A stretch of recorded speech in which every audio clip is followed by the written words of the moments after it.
Hello, everybody. Welcome back to Business Central Tips and Tricks. My name is Nirav Shah. Today, we're going to learn how to quickly create a job by using the copy job function.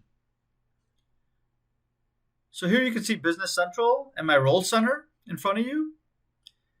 I'm going to navigate to jobs. Within my jobs list view, I'm going to select new.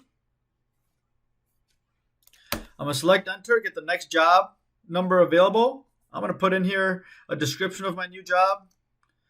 Chair design project. I'm going to select the customer that I'm going to use.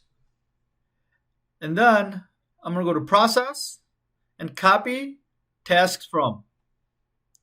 This is a way to really easily copy information from, let's say, a template over to a new job or details from an older job into this new job you're creating. I'll go ahead and select the specific job number that I want to use. I'll select the task line I want to start to copy from, and then define the task line I want to copy to, which is going to be the last line here. And then I could identify whether it's going to be billing lines, ledger entry, or none of the above. I'm going to select job planning lines. Whether it's going to be budget or billable lines within the planning lines, I'll select both. My starting date of my job today out to, let's say this is a 6-month job. And I'm going to copy it to my new job. I'm going to hit OK. And the details of that job come over very quickly to my new job I created.